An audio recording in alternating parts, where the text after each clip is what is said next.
कि अगर 15 सीट नहीं मिलती है तो कहने का मतलब हम निबंधित पार्टी ही रह जाएंगे, तो चुनाव लड़ने से क्या फायदा है। हम चुनाव नहीं लड़ेंगे।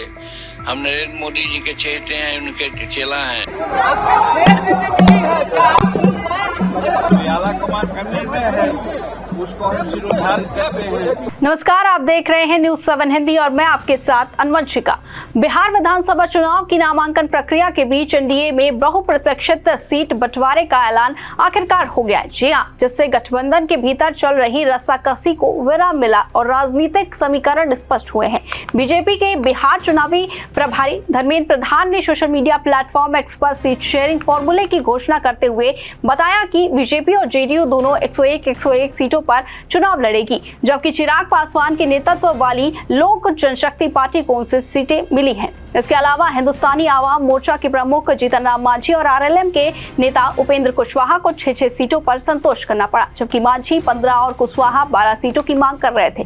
सीट बंटवारे को लेकर चली लंबी बातचीत में बीजेपी ने एक खास रणनीति अपनाई, जिसमें सहयोगी दलों के नेताओं की पारिवारिक प्राथमिकताओं को भांपकर उस पर ही दबाव बनाया गया।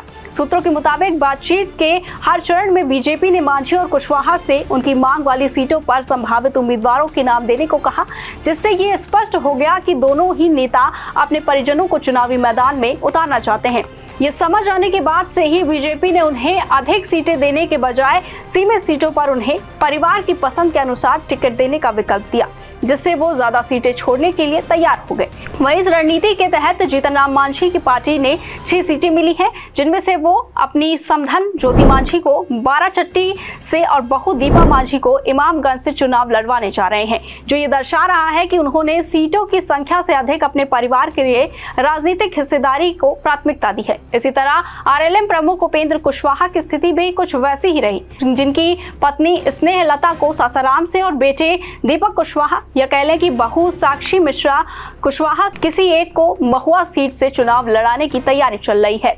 इसके अतिरिक्त उन्होंने दिनारा से आलोक सिंह और उजियारपुर से प्रशांत पंकज के नाम भी बतौर उम्मीदवार सुझाए, जो नए चेहरे हैं, और इससे ये संकेत मिल रहा है कि कुशवाहा अपने दल को परिवार केंद्रित राजनीति से बाहर निकालने की कोशिश कर रहे हैं। हालांकि परिवार को प्राथमिकता देने अभी भी प्रमुख रणनीति मानी गई है। वहीं बीजेपी ने सहयोगी दलों की समिति, जनाधार और संगठनात्मक शक्ति को ध्यान में रखते हुए ये मान लिया था कि अधिक सीटें देने से ये दल जीतने की स्थिति में नहीं होंगे और गठबंधन को सामूहिक नुकसान उठाना पड़ सकता है। इसलिए उन्होंने ये स्पष्ट संदेश दिया कि जब तक जीतने लायक उम्मीदवार और मजबूत संगठनात्मक आधार नहीं होगा, तब तक सीटें सिर्फ मांगने से नहीं मिलेंगी।